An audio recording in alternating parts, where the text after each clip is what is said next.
আসসালামু আলাইকুম, কেমন আছেন সবাই? আশা করি সবাই ভালো আছেন। আহ, যারা লাইভ ক্লাস দেখছেন তাদের সবাইকে স্বাগত। 49তম বিসিএস এর জন্য যারা বাংলা শিক্ষার্থী আছেন তাদের জন্য মূলত আমার এই লাইভ ক্লাসটা একটা নির্দেশিকা মূলক ক্লাস। যারা লাইভ ক্লাস দেখছেন, প্রথমে আমি অনুরোধ করব যে আপনারা যারা লাইভ ক্লাস দেখছেন তারা তারা কে কোথা থেকে লাইভ ক্লাসটি দেখছেন সেটি কমেন্টসে জানাবেন, এবং পাশাপাশি কোনো প্রশ্ন থাকলে আমাকে এই কমেন্টে প্রশ্ন করতে পারেন। মূলত অনেকটা স্বপ্রণোদিত হয়ে আমি বাংলা বিভাগের শিক্ষার্থীদের জন্য as a student of Bangla department আমি জিনিসটা আপনাদের সামনে তুলে ধরার চেষ্টা করব। তো যারা এই লাইভ ক্লাস দেখছেন তাদেরকে আবারও আমি আহ, ধন্যবাদ জানাচ্ছি। তো আপনারা যদি মনে করেন যে বাংলার স্টুডেন্ট হিসেবে এই লাইভ ক্লাসটা আপনাদের জন্য উপকারী হবে, আপনারা আপনাদের বন্ধুদের ব্যাচমেটদেরকে এই লাইভ ক্লাসটা শেয়ার করতে পারেন। তো মূলত আজকে থেকে আমাদের লাইভ ক্লাস শুরু হবে। অনেক আগে থেকে আমি বলেছিলাম, অনেকেই লাইভ ক্লাসে যুক্ত হয়েছেন এই পর্যন্ত। ইসলামিক ইউনিভার্সিটি কুষ্টিয়া থেকে ফরিদুল ইসলাম, তারপর জান্নাতকে দেখা যাচ্ছে, হামিদ হোসেন, আর অনেকেই যুক্ত হচ্ছেন আলহামদুলিল্লাহ। সাচিং প্রুমার্মা, তামান্না, অনেকে যুক্ত হচ্ছেন। তো যারা, আমি প্রথমে বলিনি যে ভিডিও ক্লাস, আজকের এই ক্লাসটা যারা বিসিএস দিবেন 49তম তাদের জন্য যেমন গুরুত্বপূর্ণ, ঠিক তেমনি আবার যারা বিসিএস দিবেন না, ভবিষ্যতে বিসিএস দেওয়ার জন্য চিন্তা ভাবনা করতেছেন, যারা ভবিষ্যতে দেওয়ার চিন্তা ভাবনা করছেন তাদের জন্য এটা গুরুত্বপূর্ণ। কারণ এখন থেকে ছাত্র অবস্থা থেকে যদি এই বিষয় সম্পর্কে ধারণা থাকে, প্রস্তুতি থাকে, তাহলে আহ, এটা অনেক বেশি অ্যাডভান্স থাকা যায়। কারণ দিন শেষে সবাই অনার্স মাস্টার্সে পড়ালেখা করে একটা ভালো চাকরির জন্য। এখন জ্ঞান অর্জনের জন্য কেউ আহ, পড়ালেখা করে না। আগের দিন সেটা নাই। আগে গুরুর কাছে যেত, জ্ঞান অর্জন করত। হ্যাঁ, এখন কেউ জ্ঞান অর্জনের জন্য পড়ালেখা করে না। সবাই পড়ালেখা করে শুধুমাত্র একটা ভালো চাকরির জন্য। আর আমি যেহেতু নিজেও চট্টগ্রাম বিশ্ববিদ্যালয়ের বাংলা ডিপার্টমেন্টের স্টুডেন্ট ছিলাম, এখন বর্তমানে বান্দরবান সরকারি কলেজে কর্মরত আছি। 34তম বিসিএস এ আমার জয়নিং 2016 সালে। আজকে প্রায় 10 বছর হয়ে গেল। 9 বছর পার করে 10 বছরে পদার্পণ করলাম। তো সেদিক থেকেও মনে হলো যে বাংলার স্টুডেন্টদের জন্য আহ, এই যে 49তম বিসিএসটা, যারা অলরেডি অনার্স মাস্টার্স করে বের হয়েছো তাদের জন্য, যারা বিসিএস দিতে চাচ্ছ তাদের জন্য এটা একটা ভালো ইয়ে হবে। তো যারা লাইভ ক্লাস দেখছো তাদেরকে বলবো যে ভিডিওটা শেয়ার করার জন্য, এবং শেয়ার করে বন্ধুদেরকে জানিয়ে দেওয়ার জন্য। তো আমরা বিসিএস নাম শুনলেই সবার আগে যেটা হয়, বিসিএস কথাটা শুনলেই আমাদের অনেকেরই গলা শুকিয়ে যায়। হ্যাঁ, আহ, বিশেষ করে আমি এই পর্যন্ত আমার কলেজের, আমার ডিপার্টমেন্টের স্টুডেন্ট বাদে অন্য কোনো সরকারি কলেজের বাংলা ডিপার্টমেন্টের স্টুডেন্টকে এখনো বিসিএস এর ব্যাপারে স্ট্রং একটা মেন্টালিটি রাখতে দেখিনি। আমি জাতীয় বিশ্ববিদ্যালয়ের বিশেষ করে শিক্ষার্থীরা যারা বাংলা বিভাগের আছো, হ্যাঁ, অন্যান্য বিশ্ববিদ্যালয়ের পাবলিক ইউনিভার্সিটিতে আছে, আহ, যারা, তারা ভিন্ন কথা। যারা বিশেষ করে আহ, জাতীয় বিশ্ববিদ্যালয়ের আন্ডারে বাংলা বিভাগে আছো, তারা অনেকে মনে করো যে আসলে আহ, বাংলার স্টুডেন্ট হিসেবে বিসিএস করাটা অসম্ভব একটা ব্যাপার। ওকে, আসলে দুনিয়াতে কোনো জিনিসই অসম্ভব না।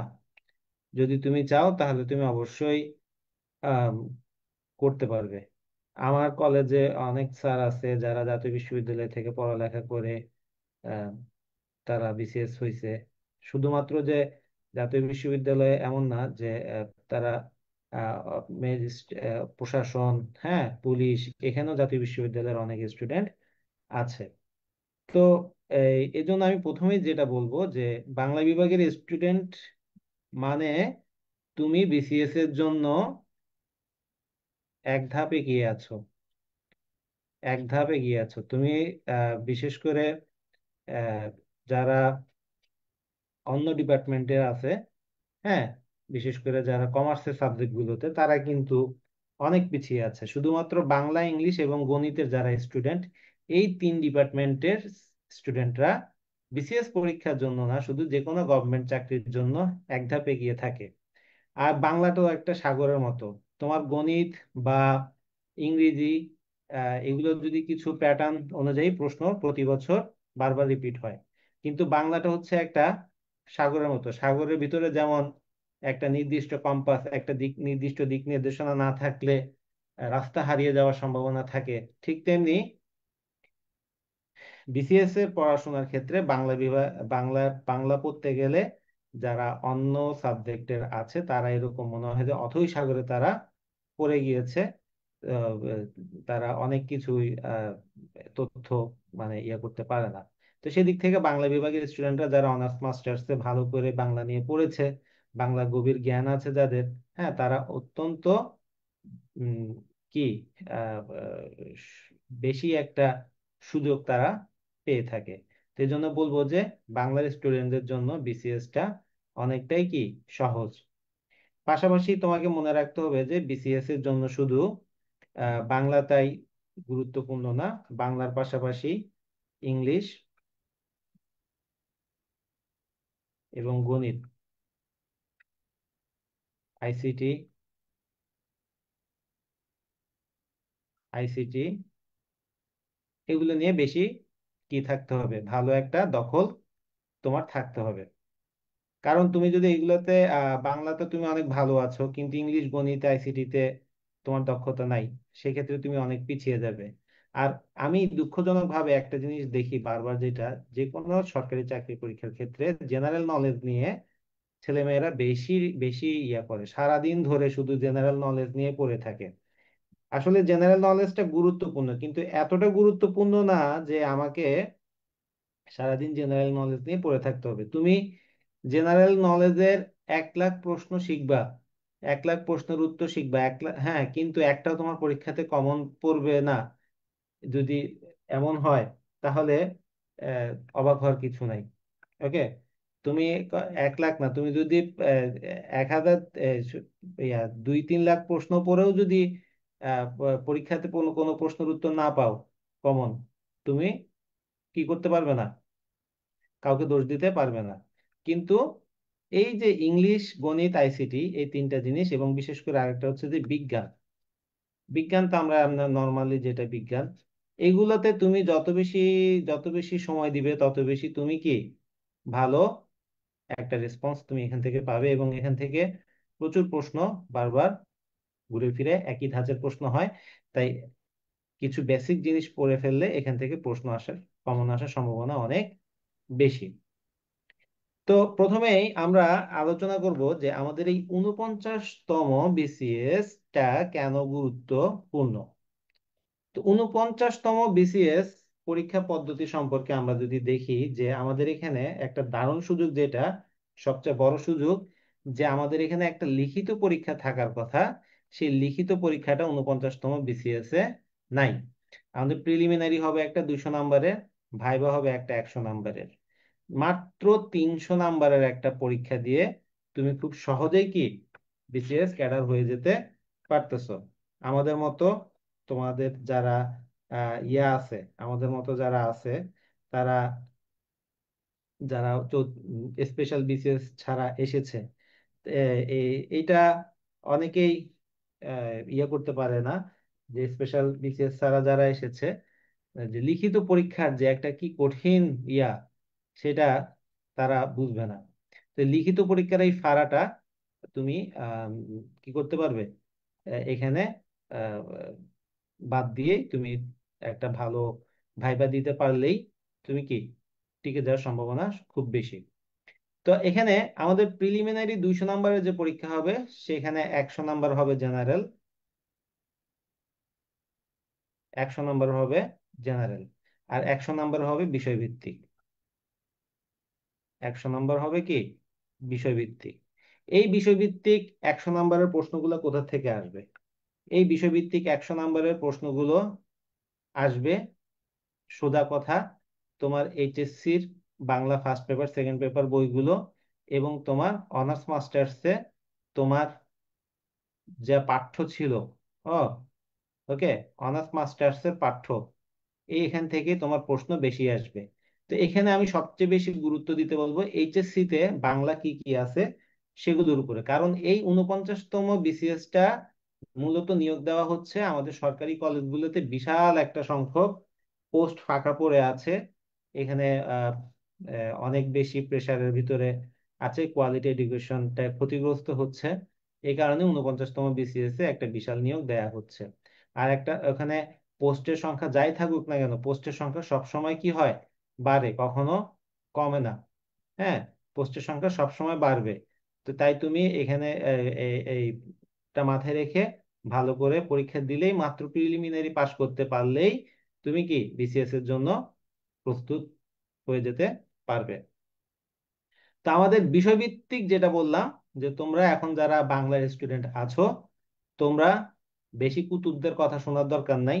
অনেক কুতুব তোমাদেরকে অনেক ধরনের পরামর্শ দিবে।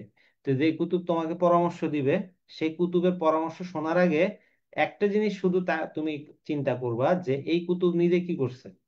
ওকে, অনেক কুতুব তোমাদেরকে অনেক পরামর্শ দিবে, বলবে আরে কারেন্ট অ্যাফেয়ার্স পড়, আরে ওইটা পড়, ওইটা পড়, এই কর সেই কর। হ্যাঁ, এগুলো করতে গেলে মাথা নষ্ট করে দেয়া ছাড়া কোনো উপায় নেই। কারণ অনেকেই চাইবে না তোমার বিসিএস হোক। হ্যাঁ, কারণ আমি দেখছি যে আমার বিসিএস হওয়ার পরে আমার অনেক বন্ধুর মুখ কালো হয়ে গেছে, অনেক বড় ভাইয়ের মুখ কালো হয়ে গেছে। হ্যাঁ, তো এই জন্য অনেকেই চাইবে না। তো তুমি যদি চাও তাদেরকে খুশি করতে, তাহলে তাদের কথা মতো চলো। আর তুমি যদি চাও তাদেরকে বেজার করতে, তুমি নিজে একজন বিসিএস ক্যাডার হবা, তাহলে তাহলে আমি আমি বলবো যে আমার কথাটা একটু মনোযোগ দিয়ে শোনো। ওকে, কারণ হচ্ছে যে কি, আমি তোমাদেরকে চাইবো যে বাংলা ডিপার্টমেন্টের স্টুডেন্ট হিসেবে তোমরা একটা ভালো কিছু হও। বাংলার স্টুডেন্টদেরকে অনেক ধরনের স্ট্রাগল সহ্য করতে হয়। সবচেয়ে বড় স্ট্রাগল সহ্য করতে হয় যে বাংলার স্টুডেন্ট মানে কিছুই পারে না, এরকম একটা ধারণা অনেকের মাথায় সেট করা আছে, বাই বর্ন সেট করা আছে। বাংলাকে অনেকে সাবজেক্টই মনে করে না। এগুলো যারা মনে করে না, এগুলো তাদের শিক্ষাগত ব্যর্থতা, যোগ্যতার অভাব বলবো না, শিক্ষাগত ব্যর্থতা। কারণ তারা সার্টিফিকেট পাইছে, পড়ালেখা করছে, কিন্তু আসলে আদৌ তারা শিক্ষিত হয়ে উঠতে পারে নাই। তাদেরকে কথা ইয়ে করো। যেমন আমাকে একবার এক বড় ভাই বলছিল, আমার এক ডিপার্টমেন্টের, আমার সরি আমার ডিপার্টমেন্টের না, আমার এক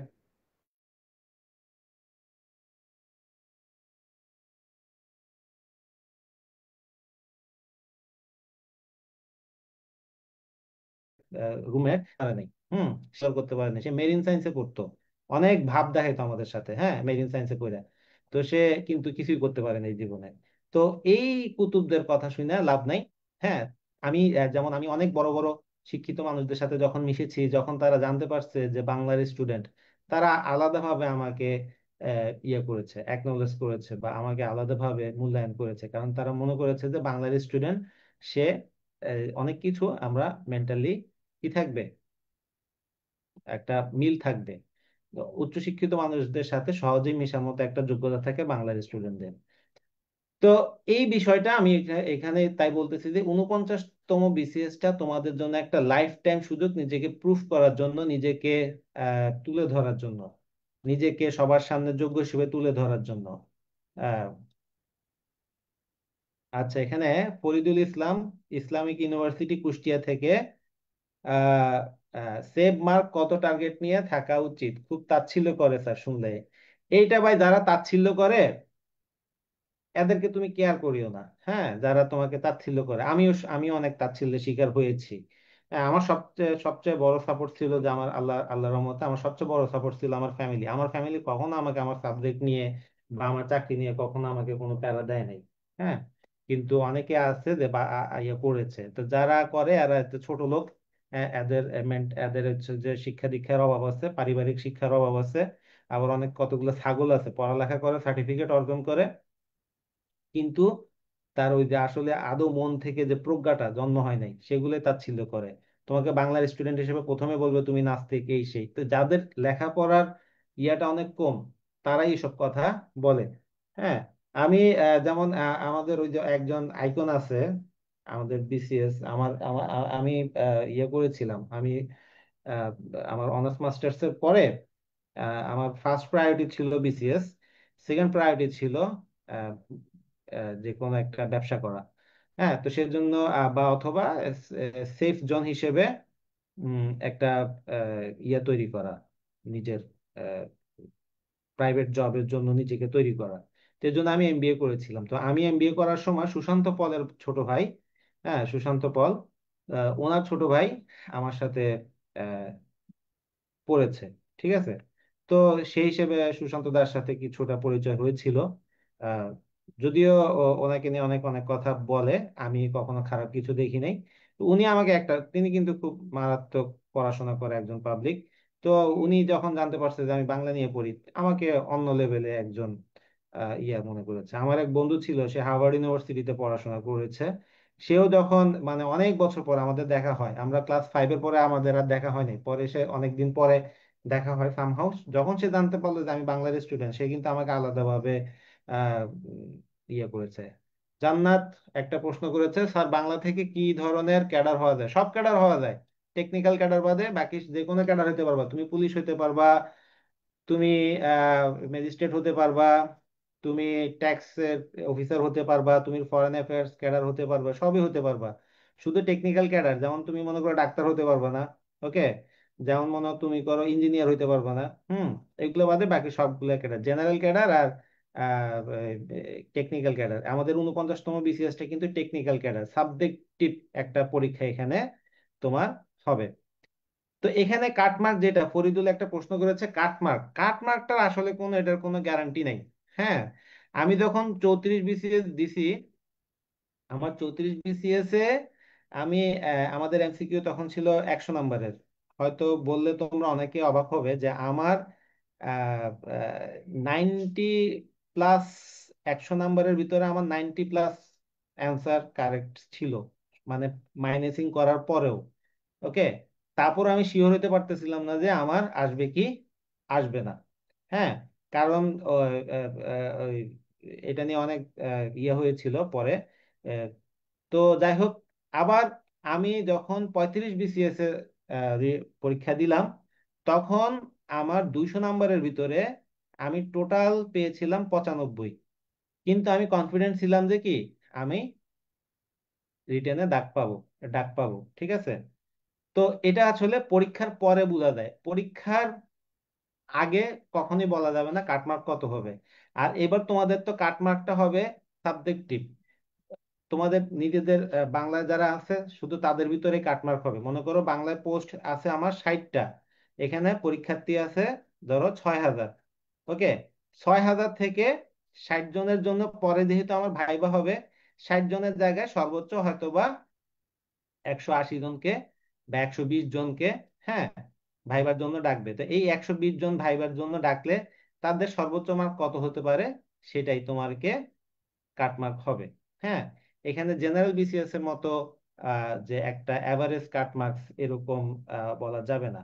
কারণ তোমার সাবজেক্টিভ 100 নাম্বার যখন হবে, সাবজেক্টিভ যে এই সরি প্রিলিমিনারি যে 200 নাম্বার হবে, এর ভিতরে 100 হচ্ছে জেনারেল, 100 হচ্ছে কি সাবজেক্টিভ। তোমার এই 100 নাম্বারের সাবজেক্টিভে তুমি মনে করো 100তে পেলে 60, আর এখানে তুমি 100তে পাইলা 70, তো 60 আর 70 মিলে 130। এখন সাবজেক্টিভে 100তে 60 পাও কিন্তু পুয়ার মার্কস, তোমাকে সাবজেক্টিভে 100তে মিনিমাম 80 প্লাস টার্গেট করতে হবে। আর জেনারেলে, হ্যাঁ জেনারেলে আমি বলবো যে সেফ জোন হচ্ছে যে মিনিমাম 70% মার্কস। তো তাহলে আমি যদি সেফ হিসাব করি, আমার হিসেবে 80 + 70 সমান 150। এই 150টা তোমার একটা সেফ কাটমার্ক হতে পারে। তো সবাই এই জিনিসটা আমাকে মাথায় রেখে ইয়ে করতে হবে। তারপর হচ্ছে যে আমার ভাইবা, ভাইভাতে ভাইভাতে আমার কি হয়, বা ভাইভাতে তোমার যেটা হয় যে তোমার সাবজেক্টিভ জ্ঞানটা অবশ্যই দেখবে। হ্যাঁ, তারপর তোমার জেনারেল জ্ঞান কেমন কেমন আছে সেগুলো দেখবে, এবং ওভারঅল তোমার অ্যাটিটিউডটা কেমন সেগুলো দেখবে। সাধারণত ভাইভাতে কাউকে ফেল করায় না, যে যে অ্যাটিটিউড দেখায়, অতিরিক্ত কনফিডেন্স দেখায় যারা, হ্যাঁ, তাদেরকে ভাইভাতে ফেল করায় দেয়। তো ভাইবা বেশি স্মার্টনেস দেখানোর দরকার নাই, আবার আনস্মার্ট হয়ে যাওয়ারও দরকার নেই। তুমি স্মার্টলি যাবে, নর্মাল ইয়ে হিসেবেই যাবে। সেটা যখন তোমাদের ভাইবা হবে তখন আমি তোমাদেরকে ভাইবা নিয়ে একটা আলাদা সেশন করব, সেটাতে ইনশাল্লাহ আমি তোমাদেরকে হেল্প করব। তো আমার জন্য শুধু একটু দোয়া করবা, ওকে? আমি এটা আর কিছুই চাই না তোমাদের এই ইয়েতে। তো যেখানে যেখানে যেটা হচ্ছে যে তোমরা এই ভাইবার 100 নাম্বার নিয়ে টেনশন করবে না, এখানে তোমার সাবজেক্টিভ বিষয় থেকে অবশ্যই প্রশ্ন করবে তোমাকে। যেমন বাংলার স্টুডেন্ট আমাকে যেরকম বলেছিল বধূ আর বধূ, হ্যাঁ, বধূ এবং বধূ, এই দুইটার ভিতরে পার্থক্য কি? একটাতে চন্দ্রবিন্দু আছে আর একটা চন্দ্রবিন্দু নাই। তাহলে একটা মানে হচ্ছে বন্ধু, আর একটা মানে হচ্ছে যে কি বউ। তাহলে এভাবে পার্থক্য জিজ্ঞাসা করেছিল, আরো দুই একটা কি কি বানান জিজ্ঞাসা করেছিল, চর্যাপদ থেকে কিছু প্রশ্ন জিজ্ঞাসা করেছে। জিজ্ঞাসা করেছিল যে বঙ্কিম একটা পেশায় যুক্ত ছিল, লেখালেখির পাশাপাশি বঙ্কিমচন্দ্র চট্টোপাধ্যায় সেই পেশার নাম কি? তো বলেছিলাম ডেপুটি ম্যাজিস্ট্রেট হিসেবে তিনি কর্মরত ছিলেন, এবং আজীবন তিনি ওই পোস্টে তিনি ছিলেন। তো এরকম করে আরো কিছু বেসিক বাংলা প্রশ্ন আমাকে জিজ্ঞাসা করেছে। এরপরে বাংলার পরে আমাকে কিছু জেনারেল প্রশ্ন জিজ্ঞাসা করেছে, সংবিধান থেকে জিজ্ঞাসা করেছে। কিন্তু সবচেয়ে বেশি প্রশ্ন আমাকে জিজ্ঞাসা করছে আমাকে নিজেকে নিয়ে। হুম, আমাকে নিজেকে নিয়ে, যেমন আমি আমি আমি বান্দরবানের ছেলে, বান্দরবান পাহাড়ি বাঙালি সমস্যা, হ্যাঁ, এখানে আমার বাবা এক ব্যবসা করতো, সে ব্যবসাটা কি ছিল, কেমন ব্যবসা ছিল, একদম ডিপে ওখানে চলে গেছে। তোমার এখানে সবচেয়ে বেশি জিনিস যেটা হয়, তুমি নিজেকে কতটুকু জানো, তোমার নিজের আশেপাশ সম্পর্কে তুমি কতটুকু জানো, এই আর তোমার সাবজেক্ট সম্পর্কে তুমি কতটুকু জানো। বাকিগুলো না জানলেও সমস্যা নেই। এখন তুমি মনে করো বললে যে তোমার বাবা অমুক ব্যবসা করে, এখন তুমি তোমার বাবার ব্যবসা সম্পর্কে কিছুই জানো না, তাহলে তুমি ইয়া ফেল। আবার মনে করো তোমার সাবজেক্টিভ প্রশ্ন তোমাকে জিজ্ঞাসা করেছে, তুমি ওখান থেকে ভালো করে উত্তর দিতে পারোনি বা মন মতো উত্তর দিতে পারোনি, তাহলে তুমি ফেল। তবে এটা মনে রাখবে যে সাবজেক্ট, আমাদের এক বড় ভাই ম্যাথমেটিক্সে ছিল আমরা ভার্সিটিতে যখন, তুমি ভাইবা দিয়ে বের হওয়ার পর বলে যে মেহেদি, আমার কাছে আজকে মনে হয়েছে যে আমি অনার্স মাস্টার্সে ম্যাথ কিছুই শিখি নাই, আজকে আমার এখানে ভাইবা বোর্ডে ম্যাথ শিখাইছে। তো এরকম আমারও এরকম মনে হয়েছে, আমাকে ভাইভাতে এমন কিছু প্রশ্ন জিজ্ঞাসা করছে বাংলা, আমি আমি তখনই ওগুলা প্রথম শুনছি। আমার কাছে এর আগে এগুলা শুনিই নাই কখনো, এরকম মনে হয়েছে। তো যাই হোক, আমাদের এই পরীক্ষা পদ্ধতি সম্পর্কে আমরা দেখলাম মাত্র 300 নাম্বারের পরীক্ষা, এবং এই 300 নাম্বারের পরীক্ষা দিয়ে তুমি একজন বিসিএস ক্যাডার হয়ে যেতে পারতেছো। সেই জন্য তোমাকে এখন করতে হবে কি, বিষয়ভিত্তিক 100 নাম্বারের জন্য ভালো করে প্রস্তুতি নিতে হবে, এবং পাশাপাশি জেনারেলের জন্য ভালো করে 100 নাম্বারের প্রস্তুতি নিতে হবে। তো তোমার এখন সময় আছে হাতে আগস্ট সেপ্টেম্বর, 2 মাসের মতো সময় আছে, অক্টোবরে তোমাদের পরীক্ষা হতে পারে। তো সেই হিসেবে তোমরা, আমি বলবো যে কি, অবশ্যই অবশ্যই ভালো করে আগে ইন্টারমিডিয়েটের বইগুলো জোগাড় করো, মেইন বই এবং এই যে গ্রামার বই, ঠিক আছে? ওখানে তারপরে বই জোগাড় করে তারপর ওখান থেকে ভালো করে পড়ে ফেলো। আর আমি এখানে তোমাদের এই লাইভে ইয়েতে আমার একটা গ্রুপের, আমি হোয়াটসঅ্যাপ গ্রুপ আছে, সেই হোয়াটসঅ্যাপ গ্রুপের ইয়েটা দিয়ে দিয়েছি। তো তোমরা সেই গ্রুপে তোমাদের ইয়েদেরকে অ্যাড করো, তাহলে অ্যাড হতে পারবা। ওখানে আমি নিয়মিত তোমাদেরকে গাইডলাইন দিব ইনশাল্লাহ। তো আমাকে তোমাদের এই 49তম বিসিএস পরীক্ষার আগ পর্যন্ত সব সময় আমাকে তোমাদের সাথে পাবে। আর এখানে যদি বাংলা থেকে না হয়ে আহ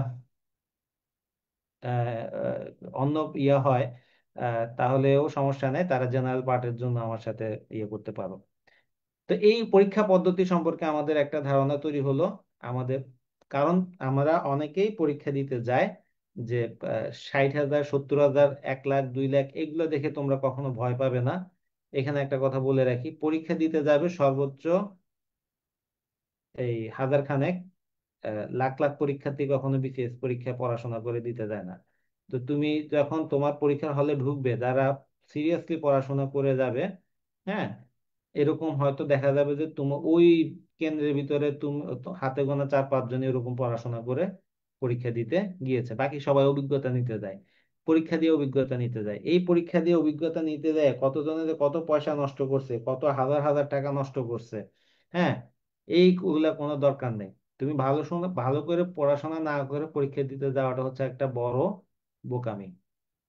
তো এখন আসো আমরা কিভাবে 49তম বিসিএস প্রিলিটা কেন আলাদা সেটা একটু দেখবো। 49তম বিসিএস প্রিলিটার সবচেয়ে বড় বিষয় হচ্ছে যে এটা একটা স্পেশাল বিসিএস। স্পেশাল বিসিএস গুলো এরকম করে হয়, ডাক্তারদের জন্য দিয়েছে।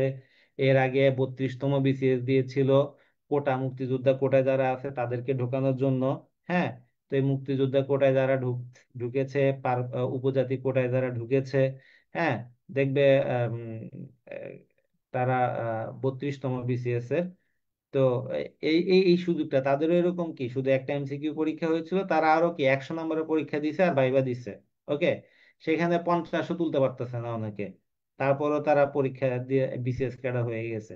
তো এই যে যে একটা স্পেশাল বিসিএস, এই স্পেশাল বিসিএসটা অনেকে লাইফ টাইমে পুরাটাও পায় না, আমি যেমন পাই নাই। হ্যাঁ, আমি কিন্তু এরকম কোন স্পেশাল বিসিএস পাইনি। তো আমার এখানে নিয়োগের সময় লাগবে সর্বোচ্চ 6 মাস থেকে 1 বছর। এখানে একটা 6 মাস হবে, সরি, 6 মাস থেকে 1 বছর। কারণ কি এটা দ্রুত ইয়া করার জন্য এটা করা হচ্ছে। এখন 6 মাস থেকে 1 বছর, আমার কিন্তু অনেক প্রায় 3 বছর লেগে গেছে। আমি পরীক্ষা দিয়েছিলাম 2013-তে। হ্যাঁ, কিন্তু আমার জয়েনিং হয়েছে 2016-তে, প্রায় 3 বছর আমার লেগেছে। তো 3 বছরের জন্য আমাকে অপেক্ষা করতে হয়েছে। তো সেক্ষেত্রে এখানে এই স্পেশাল বিসিএসটা অন্যতম একটা বড় বৈশিষ্ট্য হচ্ছে তোমাকে 6 মাস থেকে 1 বছরের ভিতরে তুমি নিয়োগ পেয়ে যাচ্ছ। এবং এখানে কম্পিটিশনটা হবে সাবজেক্ট টু সাবজেক্ট, এটা হচ্ছে সবচেয়ে বড় সুবিধা তোমাদের। বাংলার সাথে বাংলা, রাষ্ট্রবিজ্ঞানের সাথে রাষ্ট্রবিজ্ঞান। হ্যাঁ, তোমার বাংলার সাথে বাংলা, এখন তোমাদের কাটমার্কটাও নির্ধারিত হবে ওই বাংলার সাথে বাংলা। তো এখানে আমি একটা জিনিস তোমাদেরকে আমি বলি, যে আমি যখন বিসিএস এর প্রিপারেশন নিতে গেলাম তখন আমার দেখেছি আমার ডিপার্টমেন্টের অনেক বন্ধু, তারা বিভিন্ন কলেজে বাংলার অনেক বড় বড় স্যার হয়েছে বেসরকারি কলেজের, কিন্তু তারা ভয়ের চোটে বিসিএস এর কি নাই নাই পরীক্ষার ফর্মই তুলে নাই, বিসিএস পরীক্ষা তারা দেয় নাই ভয়ের চোটে। আমার ব্যাচে আমি যখন ইউনিভার্সিটিতে পড়ি আমাদের প্রায় 100 জনের মতো স্টুডেন্ট ছিলাম আমরা। 100 জনের ভিতরে আমরা দেখা গেছে যে দিন শেষে আমাদের ব্যাচ থেকে এই পর্যন্ত 13 জন ক্যাডার ক্যাডার হয়েছে। হ্যাঁ, 13 জন বিসিএস ক্যাডার, সবাই বাংলা লেকচারার। হ্যাঁ, তো এই যে যে ইয়ে হয়েছে, তো সেটা কারণটা কি ছিল? এ, বড় একটা কারণ ছিল যে 32 বিসিএস এ মেয়েরা জয়েন করছে, আমি 34 বিসিএস এ আমাদের 4 জন আমরা জয়েন করি আমাদের এই ব্যাচ থেকে। তা আমাদের সবারই কিন্তু একটা বিশেষ কমন বৈশিষ্ট্য ছিল যে আমরা যে 4 জন হয়েছি, আমরা প্রচুর টিউশনি করাইতাম। হুম, টিউশনি করানোর কারণে বাংলাতে এদিকে অনার্সে পড়তেছে, এদিক থেকে অ্যাডভান্স ছিলাম। আবার টিউশনি করানোর কারণে ইংরেজি, তারপর ম্যাথ, সায়েন্সের বিষয়গুলো, অন্যান্য বিষয়গুলোতে আমাদের একটা কি ভালো কি ছিল, দখল ছিল। সে কারণে আমরা কিন্তু অনেকটাই এগিয়ে গিয়েছি। তো তোমাদের যে বন্ধুরা, দেখা যাবে যে কি আমাদের ইউনিভার্সিটিতে অনেকে আহ, যেমন ইয়ে হয় যে কি তারা শুধু দেখা যায় যে সাবজেক্টিভ নিয়ে এত বেশি তারা ব্যস্ত থাকে, অন্য কিছু নিয়ে তারা আর কোনো চিন্তা করে না। পাবলিক ইউনিভার্সিটিতে এটা একটা বড় ইয়া। আর জাতীয় বিশ্ববিদ্যালয়গুলো তো ব্যতিক্রম, জাতীয় বিশ্ববিদ্যালয়গুলোর কথা বলে লাভ নাই। জাতীয় বিশ্ববিদ্যালয়গুলো আসলে শুনতে খারাপ লাগলো, এরা এদের নিজের সাবজেক্টে ভালো করে পড়ে না। হ্যাঁ, এরা এদের বই কয়টা আছে এটাও বলতে পারবে না, সাবজেক্ট কয়টা আছে এটা অনেকে 90% স্টুডেন্টই বলতে পারে না এদের সিলেবাসটা কি। পরীক্ষা দিতে আসে তো অনেক সময় যে এদের যে কি পরীক্ষা এটাও অনেকে ঠিক মতো নামটা বলতে পারে না। তো ওদের কথা এরাও কিন্তু অনেকে বিসিএস পরীক্ষা দিতে আসবে। তো দেখা যাচ্ছে যে তোমাকে ফাইট করতে হবে সর্বোচ্চ 10% পড়ালেখা করা লোকের সাথে। 50,000, 60,000, 10% কত হয়? এই 500 থেকে 600 বা 1,000, 1,000, 1,200 বা 2,000-এর সাথে তোমাকে ফাইট করতে হবে। তাহলে 2,000 মানুষের সাথে ফাইট করে তুমি যদি ইয়ে করতে পারো তাহলে এটা অনেক বেশি ইয়া না, একটা যোগ্য, মানে সহজ বিষয় না।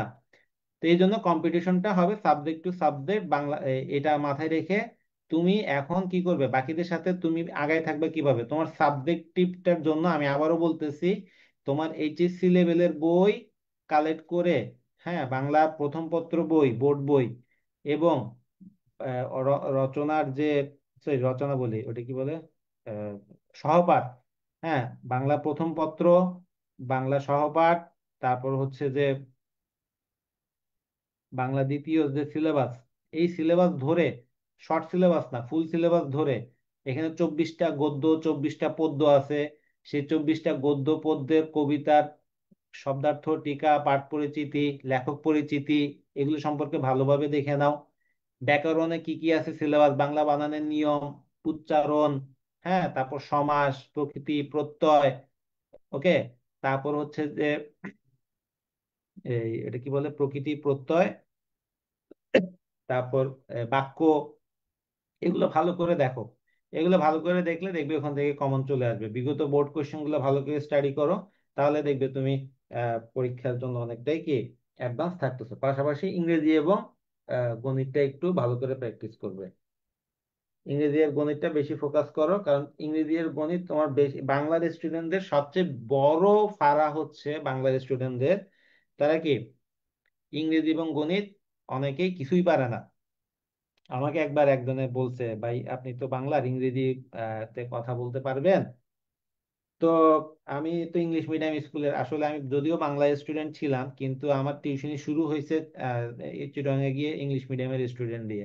তা আমি আল্লাহর রহমতে তখন এত বেশি আমার দক্ষতা ছিল যে আমি ফ্লুয়েন্টলি যে কোনো স্পিচ ইংলিশে দেওয়া কোনো ব্যাপার না, আল্লাহর রহমতে সেটা এখনো আমার কিন্তু ধরে রেখেছি আমি। তো এই যে যে ব্যাপারটা, তো সেটা তোমাদেরকে মাথায় রাখতে হবে যে you have to proof yourself, okay. তোমাকে এই মরণগুলোর সামনে নিজেকে প্রুফ করতে হবে, হ্যাঁ, যে তুমি তো এখন ইংলিশ আর গণিত হুট করে হবে না। তো এই জন্য আমি কি করব, এই জন্য ইংলিশ আর গণিতের জন্য আমি করব কি, একটা বিসিএস এর গাইড কিনে, বা আমাদের যদি থেকে থাকে বিগত বিসিএস কোশ্চেন গুলো কি কি আসছে সেগুলো ভালো করে দেখে নিব। যেই জিনিসটা মনে করতেছো যে তুমি এই 2 মাসের ভিতরে কাভার করতে পারবে না, একদমই তোমার মাথায় এটা কিচ্ছু ঢুকতেছে না, সেগুলো বাদ দিয়ে দাও। যেটা যেটা ঢুকতেছে সেটা সেটা তুমি ভালো করে পড়ো, কিন্তু ওখান থেকে যেন কোনো জিনিস মিস না হয়, ওকে। মনে করো এখন তোমার ইয়া পড়লা, ইংরেজি পড়তে গেছো, ইংরেজি পড়তে গিয়ে তুমি মনে করো সেন্টেন্স যে ট্রান্সফরমেশন, সেটা তোমার মাথায় ঢুকতেছে না, হ্যাঁ। তুমি এটা ঢুকতেছে না যখন, এটা অনেক চেষ্টা, একটু চেষ্টা করে দেখবা, তারপর যদি না হয় এটা বাদ দিয়ে দিবা। এবার এভাবে যেটাই ঢুকতেছে না সেটাই বাদ দিয়ে দিলে কিন্তু হবে না, হ্যাঁ। আমি বলতেছি যে অনেক চেষ্টা করার পরও যখন দেখবে যে কি তোমার মাথায় এটা ঢুকতেছে না, তাহলে এটা বাদ দিয়ে দিবে। আর দুঃখজনক ভাবে একটা জিনিস দেখি, যে যেমন মনে করো কিছু জিনিস আছে অপ্রয়োজনীয়, সেগুলো নিয়ে পড়ে থাকে অনেকে। যেমন আমি মনে করি যে বাংলার কারক একটা অপ্রয়োজনীয় জিনিস, হ্যাঁ, কারকটা নিয়ে সারাদিন পড়ে থাকে। এই কারক নিয়ে পড়ে থাকার কোনো দরকার নাই, কারক ইন্টারমিডিয়েটের সিলেবাসে নাই। তো তোমাদেরকে এখন আমি বলবো যে কারক পড়ার দরকার নাই, হ্যাঁ। যদি ভালো করে জানা থাকে, তোমার যদি ভালো কনফিডেন্স থাকে, তাহলে একবার পড়ে ফেলো। কিন্তু তুমি মনে করো কারক সম্পর্কে কিছুই জানো না, বুঝতেছো না কারক এটা, হ্যাঁ, কোনটা অধিকরণ কারক, কোনটা কর্মকারক, কোনটা কর্তৃকারক, ওকে, তাহলে তুমি কারক বাদ দাও। যতটুকু বুঝছো সেতটুকু এনাফ, ওকে। বিসিএস কোশ্চেন গুলো, এক্স কোশ্চেন গুলো, এগুলো ভালো করে দেখে ফেললেই হবে। তো এই জন্য আমাদের এই সিলেবাসটা খুবই সীমিত এবং নির্ধারিত, এই সিলেবাস ধরে ধরে তোমাকে পড়ে ফেলতে হবে। সিলেবাসটা ধরে তুমি যদি ভালো করে একটা আহ, আহ, প্রস্তুতি নাও, তাহলে খুব সহজেই তুমি ভালো একটা রেজাল্ট করতে পারবে। তা আমি তোমাদেরকে প্রতিদিনই ক্লাস নিব। যারা যারা আমার এই প্রতিদিনের ক্লাসে যুক্ত হতে চাও, তারা আমার এই এখানে ভিডিওতে হোয়াটসঅ্যাপ গ্রুপে লিংক দেওয়া আছে, সেই হোয়াটসঅ্যাপ গ্রুপে যুক্ত হয়ে যাও। এবং নাটোর থেকে মওদুদ আহমেদ, কক্সবাজার থেকে এম এস সাগর ভিডিও দেখতেছো, ধন্যবাদ। তো তোমরা যদি আমার এই 49তম বিসিএস স্পেশাল বিসিএস নিয়ে যে আমার যে আহ, একটা বিশেষ প্রোগ্রাম আমি হাতে নিয়েছি, তোমরা এখানে যুক্ত হতে পারো উইথাউট এনি কস্ট। এখানে কোনো টাকা পয়সা তোমাদের দিতে হবে না, শুধু আমাকে, আমার জন্য দোয়া করবা। আর আমার পেজটাকে একটু প্রমোট করবা সবার কাছে। ওকে, এতটুকুই আমার চাওয়া, আর কিছু না। তো যারা আমার এই স্পেশাল প্রোগ্রামে যুক্ত হতে চাও তারা এই হোয়াটসঅ্যাপ গ্রুপে যুক্ত হও। আমি আরেকটা কথা বলে রাখি যে এখানে তোমাদেরকে ইংরেজি, গণিত, বিজ্ঞান এইসব বিষয়ে আমি তোমাদেরকে কিছু গাইডলাইন দিব। হ্যাঁ, তো আমি ওগুলো ওই হোয়াটসঅ্যাপ গ্রুপে তোমাদেরকে তখন লিংক দিব। আজকের ক্লাসটা আমার লাইভ হচ্ছে যদিও, কিন্তু অন্যান্য ক্লাসগুলো আমার লাইভ হবে না, কারণ প্রত্যেকটা ক্লাস লাইভে দিলে এটা আসলে কিছুটা বাড়তি প্যারা চলে আসে। তো আমি চাচ্ছি না ওই প্যারাটা নিতে। তো তোমরা যারা যারা এই আগ্রহী আছো, হ্যাঁ, তাদেরকে বলবো যে তোমরা আমার এই কমেন্টসে, এই লাইভে ইয়াতে হোয়াটসঅ্যাপ গ্রুপে অ্যাড করা আছে, তোমরা সেই গ্রুপে অ্যাড হও। দেখো, তোমাদেরকে এখানে যেহেতু আমি টাকা পয়সা নিচ্ছি না, তাই বলে আবার অনেকে গা ছাড়া ভাব দিলে কিন্তু আমি ক্লাস বন্ধ করে দিব। আমার তো খায়া দেয়া ইয়ে পড়ে নাই। আমি একটা ভালো উদ্যোগ নেওয়ার চেষ্টা করেছি। তোমরা যদি আমাকে সাপোর্ট না করো, আমি তোমাদের সাথে কন্টিনিউ করব না। ওকে, আমার এমনিতে আমি ঢাকা চিটগাঁয়ে অনেক জায়গায় অনলাইনে ক্লাসের অফার পাচ্ছি, সেগুলো বাদ দিয়ে আমি এই জিনিসটা করতেছি। হ্যাঁ, 49তম বিসিএস, বাংলা স্যার কিন্তু সব জায়গাতেই লাগবে। বাংলা হচ্ছে এমন একটা সাবজেক্ট, যে কোনো ব্যাচ শুরু করার আগে বাংলা দিয়ে পোলাপানকে কনভিন্স করে। হ্যাঁ, আমাকে দিয়ে কনভিন্স করায় অনেকে, পোলাপানদের ফ্রি ক্লাস দিয়ে করে। তো যাই হোক, এই জন্য আমি বলতেছি যে তোমরা এই আমাকে সাপোর্ট দিবা, আমার ক্লাসগুলো নিয়মিত করবা। আমি তোমাদেরকে ওখানে অনলাইনে পরীক্ষা নিব, অনলাইনে আমি পরীক্ষার লিঙ্ক দিয়ে দিব, ওখানে আমি বিভিন্ন নোট শেয়ার করব। অনেক যারা যারা আমার কিছু রেগুলার স্টুডেন্ট আছে, তারা অলরেডি ক্লাস করে, তোমাদেরকেও আমি সেখানে অ্যাড করে নিব। শুধুমাত্র 49তম বিসিএস পর্যন্ত আমাদের এই স্পেশাল ইয়েটা চলবে। তো যারা বাংলার স্টুডেন্ট আছো, আমি তোমাদেরকে বলবো যে এটা একটা লাইফ টাইম সুযোগ, এই সুযোগটা তোমরা মিস করিও না। তোমাদের যাদের বিশেষ করে অনার্স মাস্টার্স শেষ, হ্যাঁ, বা যাদের অনার্স শেষ মাস্টার্স চলতেছে, বা অনার্স মাস্টার্স শেষ, তাদের জন্য আমি বলবো যে এইরকম সুযোগ মিস করিও না। একদম নাওয়া খাওয়া ছেড়ে ভালো করে পড়াশোনা করো, তাহলে তুমি কিন্তু একটা ভালো রেজাল্ট করতে পারবে। এখন প্রশ্ন আসতে পারে, আমি কতক্ষণ পড়বো, কিভাবে পড়বো? আমি তোমাদেরকে আগেই বলছি যে প্রথমে এটা হচ্ছে যে বাংলা স্টুডেন্টদের জন্য আমাদের এই বিসিএসটা কেন এই, ভালো একটা বিসিএস, আমি সেটা বলতেছি। দেখো, প্রথমে বাংলা ডিপার্টমেন্টের স্টুডেন্টদের শক্তিগুলো কি কি? শক্তিগুলো হচ্ছে সাহিত্য ভাষা সম্পর্কে তোমার যে গভীর ধারণা আছে, এটা কিন্তু জেনারেল পার্টেও তোমার কিছু প্রশ্ন ওখানে থাকবে, সেখানেও তুমি কিন্তু একটা কি থাকবে, অ্যাডভান্স থাকবে। তারপর গদ্য পদ্য বিশ্লেষণের দক্ষতা আছে। মনে করো তোমাকে একটা প্রশ্ন দিল, বললো যে এদেশের বুকে 18 আসুক নেমে, এটা দ্বারা কি বুঝাইছে? হ্যাঁ, আহ, তো এই জন্য গদ্য পদ্যের যে বিশ্লেষণের যে একটা বিশেষ দক্ষতা তোমার আছে, সেটা অন্য ডিপার্টমেন্টের স্টুডেন্টদের নাই। বাংলা প্রথম পত্রে ভালো স্কোরের সম্ভাবনা তোমার আছে। আমাদের আসলে বাংলা, যেটা বললাম যে বাংলা ব্যাকরণে কিছু টপিকস আছে যেগুলো ঘুরে ফিরে ওখান থেকে আসে, আর বাংলা প্রথম পত্রে কোথা থেকে প্রশ্ন আসবে তার কোনো গ্যারান্টি নাই। তো এই জন্য আমরা বাংলা প্রথম পত্রে, ইন্টারমিডিয়েটে যে বাংলা প্রথম পত্রে যে লেখকগুলো আছে সেগুলো সম্পর্কে ভালো করে ধারণা নিব। যেমন ধরো, এখন তোমাদের জন্য গুরুত্বপূর্ণ কবি কে কে? কাজী নজরুল ইসলাম, ফররুখ আহমেদ, হ্যাঁ, মুসলিম কবি যারা আছে, হ্যাঁ, এদের এদের কথা খুব গুরুত্বপূর্ণ। এখন রবীন্দ্রনাথ, তুমি ফেলেও দিতে পারবে না, আবার বলতে পারবে না। আগে যেমন বলতে পারতাম যে রবীন্দ্রনাথ থেকে প্রশ্ন আসবেই, কিন্তু যেহেতু এখন স্পেশাল বিসিএস, রবীন্দ্রনাথের কবিতা আছে, রবীন্দ্রনাথের রচনাও আছে, আমাদের এই রবীন্দ্রনাথের গদ্য আছে, আবার পদ্যও আছে, দুটাই আমাদের আছে। যেমন সোনার আমার আহ, ইয়া আহ, কবিতা, আবার গদ্য আছে তোমার অপরিচিতা, তাই না? তো আমাকে দুইটাই ভালো করে পড়ে ফেলতে হবে, শব্দার্থগুলো বিশ্লেষণ করতে হবে। যেমন তোমাকে হয়তো বা বললো যে কাজী নজরুল একটা কবিতার লাইন দিয়ে বললো যে মম এক হাতে বাঁকা বাঁশের বাঁশুরি, আর হাতে রণতুর্য। তোমাকে ডিপ থেকে কোয়েশ্চেন করছে একদম। এই প্রশ্ন, এটা কার রচনা?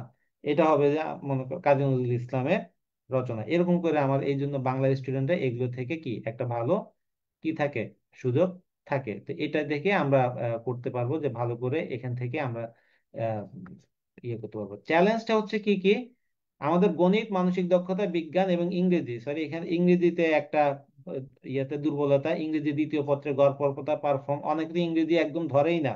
হ্যাঁ, এবং সবচেয়ে বড় জিনিস যেটা পরিকল্পিত প্রস্তুতির অভাব, এই পরিকল্পিত প্রস্তুতিটাই আমি তোমাদেরকে অফার করতেছি without any cost, free, totally free. আমি তোমাদেরকে, মনে রাখবা যে বিসিএস এর আমার সবচেয়ে বড় জিনিস হচ্ছে যে কি কি পড়া লাগবে না, কি কি পড়বো, এটার চাইতে গুরুত্বপূর্ণ হচ্ছে যে আমি কি কি পড়বো না সেটা বেশি গুরুত্বপূর্ণ। এই জন্য আমার একটা পরিকল্পিত প্রস্তুতি লাগবে। তা আমি তোমাদেরকে পড়া দিব, তোমরা পড়বে, পরীক্ষা দিবে, কোনো জিনিস না বুঝলে বলবে, আমি তোমাদেরকে সেগুলো ব্যাখ্যা করব। হ্যাঁ, তো এই জন্য আর কিছু কিছু জিনিস আছে যেগুলো থেকে বারবার ঘুরে ফিরে প্রশ্ন আসে, সেই জিনিসগুলো আমি তোমাদেরকে এই অল্প সময়ের ভিতরে সাজেশন আকারে পড়াবো। তো তোমরা যদি এখানে যুক্ত হতে চাও, তাহলে এই যে আমার যে হোয়াটসঅ্যাপ গ্রুপটা আছে লিঙ্কে, সেই হোয়াটসঅ্যাপ গ্রুপে তোমরা সবাই অ্যাড হয়ে যাও। তো এখন আসো আমাদের এই যে যে কিছু বিষয় মাথায় রাখতে হবে। তো রবিউল এখানে কতগুলো টিক মার্ক দিয়ে রাখছো, এগুলো কিসের জন্য দিয়ে রাখছো?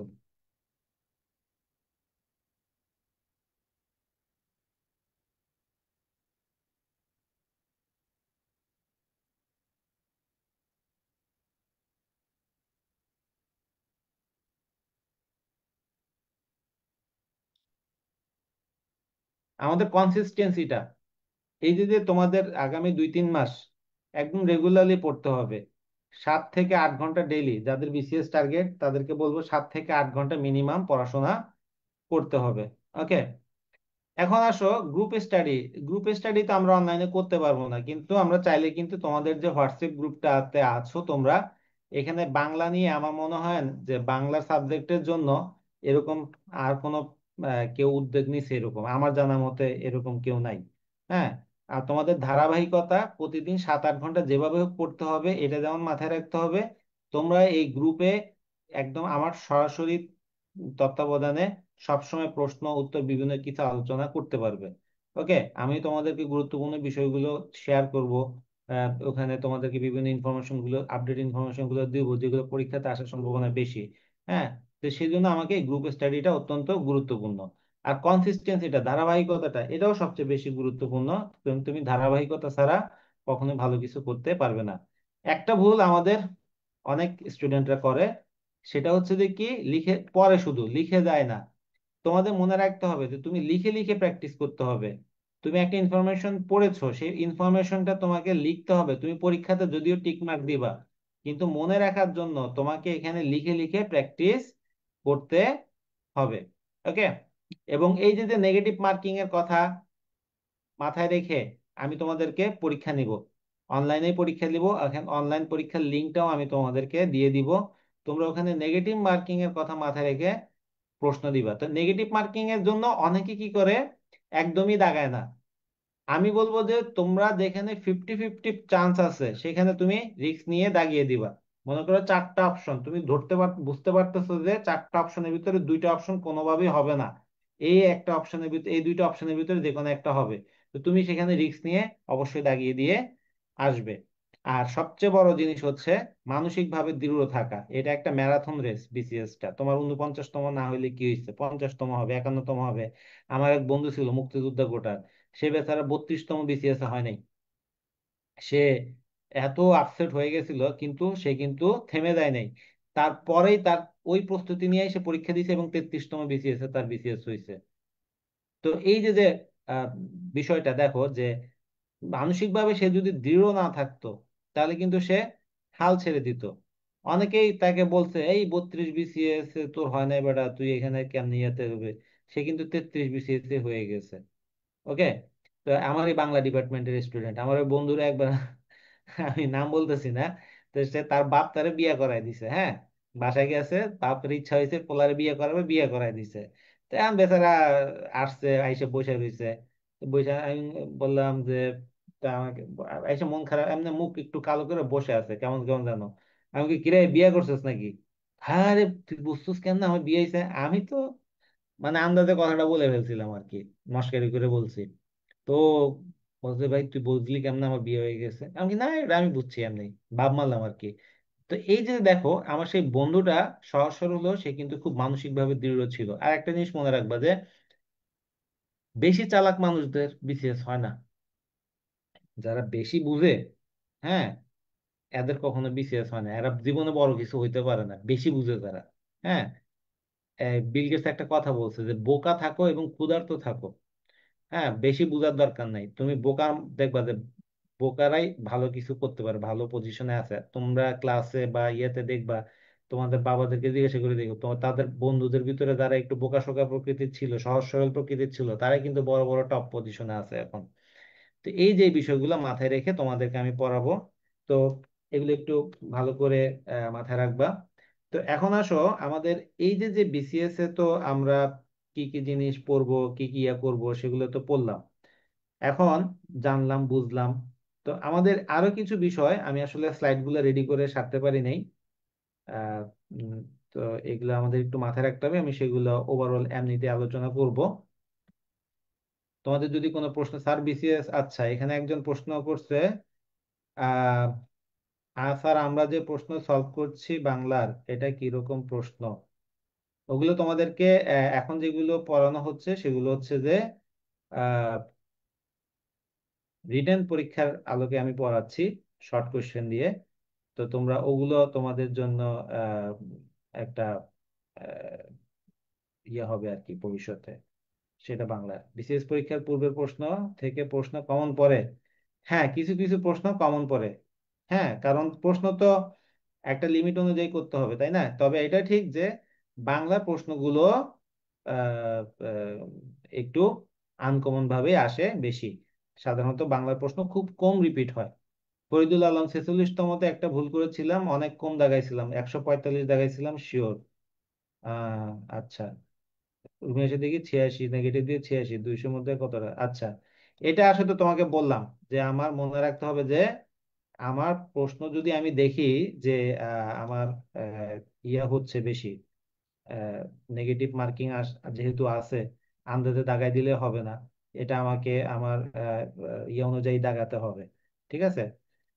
সেগুলো দাগাইলে আমার উম, উম, ভালো হবে, যেগুলো আমি ভালো করে জানি। একটা জিনিস মনে রাখবা, তুমি যখন পরীক্ষার হলে দেখবা, পরীক্ষা দিয়ে বের হওয়ার পরে যে অনেকে আছে, আহ, আরে আমার এতগুলো হয়েছে, এতগুলো হয়েছে, এই কুতুবগুলার তুমি রেজাল্টের পরে আর কোথাও খুঁজে পাবা না। হ্যাঁ, এই কুতুবগুলার কখনোই রেজাল্টের পরে খুঁজে পাবে না।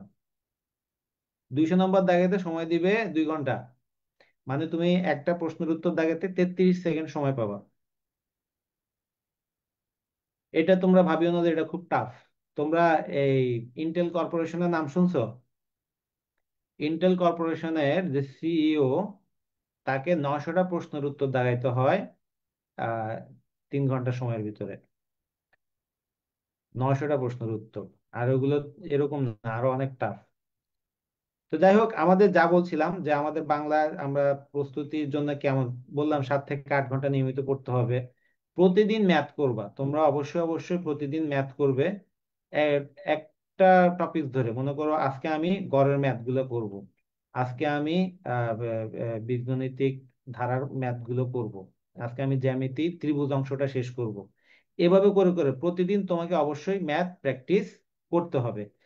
আর পত্রিকা পড়ে এখন সময় নষ্ট না করে তোমরা পত্রিকার জন্য সর্বোচ্চ 15 মিনিট বা সর্বোচ্চ 20 মিনিট সময় বরাদ্দ রাখবা, জাস্ট চোখ বুলাবে। হ্যাঁ, কারণ এখান থেকে এত ডিপ ইয়ে করার দরকার নাই। তুমি জাস্ট চোখ বুলাবে, চোখ বুলিয়ে পড়বে। আর যেটা তোমাদের যেহেতু জেনারেল বিসিএস হচ্ছে না, যেহেতু স্পেশাল বিসিএস হচ্ছে, সেটা এই জন্য তোমাদেরকে বলবো জেনারেল নলেজের জন্য 2টা ম্যাপ কিনবা, ওরাকল বিসিএস ম্যাপ।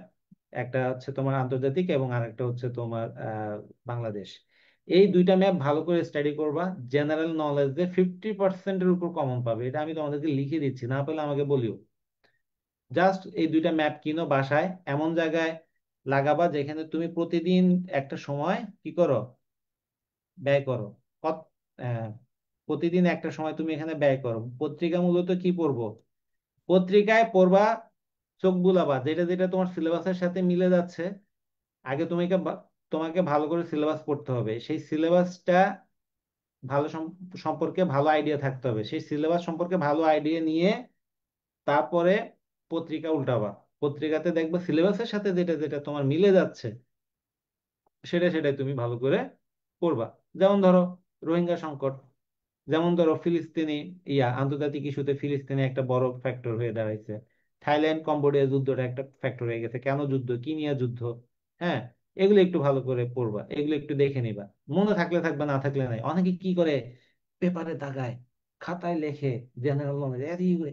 ভাই এত এত প্যারা নেওয়ার দরকার নেই, তুমি জাস্ট গল্পের বইয়ের মতো পড়বা। মনে থাকলে থাকবে, না থাকলে নাই। লেখা লেখা একবার নোটস নিয়ে নিয়ে পড়বা, ইংরেজি আর ইয়াগুলা, ইংরেজি, তারপর হচ্ছে বিজ্ঞান, আইসিটি, বাংলা, এগুলো পড়বা। এগুলো তুমি যত নোটস নিয়ে ভালো করে ইয়ে করে পড়বা, তত বেশি তোমার কমন পড়ার সম্ভাবনা বেশি। আর যেটা বলছিলাম যে লিখিত পরীক্ষা যেহেতু নাই, ভাইবা, ভাইবার পর যখন টিকবা, ভাইবার জন্য আমি আলাদা ইয়ে নিব। তো আমাদের বাংলা সিলেবাস, আমাদের সিলেবাস গুলো আগে ভালো করে দেখবা। তুমি সিলেবাসটা জেনারেল পার্টের জন্য যে সিলেবাস আছে সেটা দেখবে, এবং আহ, ইয়ার জন্য যে সিলেবাসটা আছে সেই সিলেবাসটা দেখবে। ওই, ওটা কি বলে, তোমার সাবজেক্টিভের জন্য ওগুলা অনুযায়ী, বললাম ইন্টারমিডিয়েটের বই, অনার্স মাস্টার্স এর বই থেকে ভালো করে আগাগোড়া পড়ে নিবে। তো ইংরেজি বা এগুলো যে কখন কি পড়বে না পড়বে সেগুলো আমি তোমাদেরকে জানাবো। ভাইবা যখন হবে তখন আমি জানাবো। এখন তোমাদের কাছে যার কাছে যে বই আছে, আমি বলবো নতুন করে কোনো বই কেনার দরকার নাই। নতুন করে বই না কিনে তোমরা, তোমাদের কাছে যে বই আছে সেটা দিয়ে পড়ো। শুধুমাত্র একটা প্রিলিমিনারি ডাইজেস্ট, হ্যাঁ, ওরাকলের আছে, প্রফেসরসের আছে, এরকম করে প্রিলিমিনারি আছে, সেরকম প্রিলিমিনারি ডাইজেস্টটা কিনে তোমরা পড়ো। যেমন এখন অনেকে যদি মনে করো যে মাস্টার বইটা, ইংরেজির যেমন মাস্টার বইটা খুবই ভালো একটা বই, অবশ্যই। আহ, কিন্তু তাই বলে মাস্টারের বইটা যদি তুমি ডিটেলস পড়তে দাও, তোমার হিউজ একটা সময় কিন্তু নষ্ট হবে। তো তোমার যদি আগে পড়া থাকে তাহলে তুমি রিভিশন দাও, আর আগে যদি পড়া থেকে না থাকে, হ্যাঁ, আগের পড়ানি থেকে না থাকলে তাহলে তুমি বলবো তোমার ইংরেজির জন্য কম্প্যাক্ট নামে একটা বই আছে, সেই কম্প্যাক্ট বইটা কিনতে পারো। এটা মার্কেটে থাকে না সাধারণত, খুবই অল্প সময়ের জন্য আসে, ইউনিভার্সিটি অ্যাডমিশনের টাইমে আসে। এটা হয়তো আগামী এই মাসের শেষের দিকে হয়তো মার্কেটে আসবে। তখন তোমরা বইটা থেকে ভালো করে পড়লে এখান থেকে ভালো একটা ইয়ে পাবে। আর আর যেটা বললাম যে মানসিক দক্ষতা, ওই যে প্রিলিমিনারি গাইডে তোমার যে ইয়াটা আছে, সেটা বইটা যেমন ওই যে কি বলে, প্রিলিমিনারি যে ডাইজেস্টটা তুমি কিনবা, সেখানে তোমার ম্যাথ আছে। আর আমি তোমাদেরকে প্রচুর পিডিএফ নোটস দিব, ওগুলো দেখবা ভালো করে। ইনশাল্লাহ এর বাইরে আর কিছু তো দরকার নেই। আমি যেগুলো পড়তে দিব, আমি তোমাদেরকে শুধু একটা কথাই বলবো, যে তোমরা যারা আমার এই ফ্রি অনলাইন কোর্সটাতে যুক্ত হবে, আমি তোমাদেরকে যা পড়তে দিব সেটা ভালো করে পড়বা আগে। আমি তোমাদেরকে এইচএসসি সিলেবাস থেকে বেছে বেছে কিছু জিনিস পড়তে দিব, ওখান থেকে আমি তোমাদের পরীক্ষা নিব। এগুলো ভালো করে পড়বা।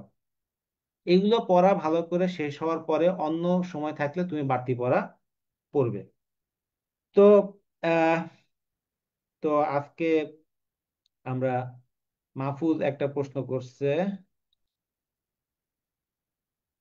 মাস্টার জাহাঙ্গীর আলম এটা কেমন বললা? মাস্টার জাহাঙ্গীর আলম অবশ্যই ভালো বই, আমি বলছি তো। তুমি তো এখন থার্ড ইয়ারে আছো, তোমাদের জন্য এটা ভালো একটা বই। এখন থেকে বইটা নিয়ে পড়া শুরু করলে অনেক ভালো উপকারে আসবে। মাহফুজ প্রশ্ন করেছে, স্যার আমার একটা প্রশ্ন, আমার অনার্স ফাইনাল চলছে, আমার চেষ্টা করা উচিত? আহ অনার্স ফাইনাল পরীক্ষা তো শেষ হয়ে যাবে, তোমার কি কবে শেষ হবে আমি তো এটা, তুমি কোন ইউনিভার্সিটি বলতে পারতেছি না। যদি জাতীয় বিশ্ববিদ্যালয় হয় তাহলে তো তোমাদের পরীক্ষা এই মাসের 20 তারিখের দিকে শেষ হয়ে যাবে। তারপরে তুমি পরীক্ষাটা শেষ করে তারপরে ভালো করে প্রিপারেশন নিবে আর কি। আর পাশাপাশি অনার্স ফাইনাল যেহেতু চলতেছে, আমি বলবো যে অবশ্যই তুমি অনার্স ফাইনাল পরীক্ষাটা ভালো করে দাও। হ্যাঁ, কারণ বিসিএস তুমি আর অনেকগুলো দিতে পারবা, কিন্তু অনার্স ফাইনাল পরীক্ষা তো আর দিতে পারবে না। তাই অবশ্যই তোমার মনে রাখো, মনে মনে করো যে এটা তোমার ভাগ্যে নাই, এভাবে করে এই পরীক্ষাটা দাও, ঠিক আছে? আর ইংরেজির জন্য কম্পিটিটিভ এক্সাম বইটা কিনলে ভালো হবে। যদি না কিনে থাকো আমি বলবো যে মাস্টার কিনো, কম্পিটিটিভের চাইতে মাস্টারটা ভালো। ওকে, কিন্তু যদি কিনে ফেলো তাহলে আর সমস্যা নাই, ওটা পড়লেও হবে। বই তো বই বই বই, এই যে যে বই কিনবা, বইগুলো কেনাটা হচ্ছে তোমার এখনো একটা ইনভেস্টমেন্ট। যা, আবার প্রশ্ন আসছে, এখনো অনার্স শেষ হয়নি, আমরা কি আপনার পরামর্শমূলক বই এবং মাস্টার বই নিয়ে পড়তে পারবো?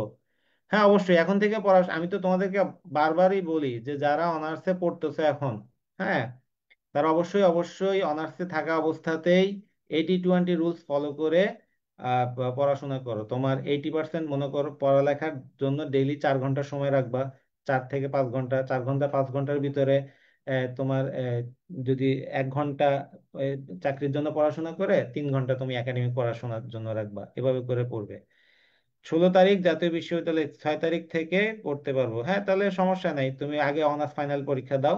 অনার্স ফাইনাল পরীক্ষা দিয়ে তারপরে আহ, ইয়ে করো। অনার্স ফাইনালটা তো তুমি আর দ্বিতীয়বার দিতে পারবে না, দিলেও একটা ইয়ে হয়ে যাবে, আর এটা দিতে ইচ্ছাও করবে না। এর চাইতে চাকরির পরীক্ষাটা আরো অনেকবার দিতে পারবে, তুমি ওইটাতে ভালো করে মনোযোগ দাও।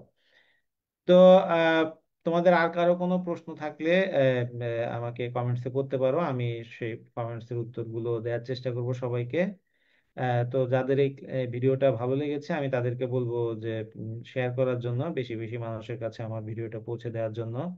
আহ, এবং তোমরা, আমি ইনশাল্লাহ কালকে আবার নতুন ইয়েটা শুরু করব। আমি সব ক্লাস ওখানে নিব। তোমাদের আজকে আমার একটা মিটিং আছে একটু পরে, অনলাইনে আরেকটা, সেটা নিয়ে, তাই আমি তোমাদের ক্লাসটা 9টার সময় নিয়ে এসেছি। তো তোমাদের এই রেগুলার ক্লাসটা হবে 10টার সময়। এবং উম, এইখানে তোমরা যদি হোয়াটসঅ্যাপ গ্রুপে যুক্ত না হয়ে থাকো, সেই হোয়াটসঅ্যাপ গ্রুপের লিঙ্কটা এই কমেন্টে দেয়া আছে, তোমরা ওখান থেকে অ্যাড হয়ে যেতে পারো। তো মাহফুজ সহ আরো অনেকে, রয় রয় একজন অ্যাড হয়েছে।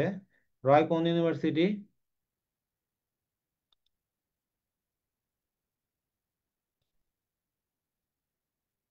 মাহফুজ কোন কলেজ?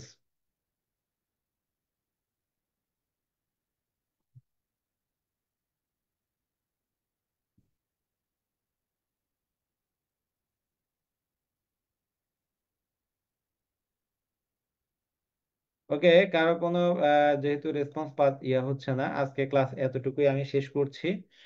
আহ, আবার দেখা হবে কালকে রাত 10টায়। তোমরা সবাই প্রস্তুত থাকবা, আমি হোয়াটসঅ্যাপ গ্রুপে বলে দিব তোমাদের কি পড়াবো। আহ, আমরা সেভাবে আগাবো আর কি।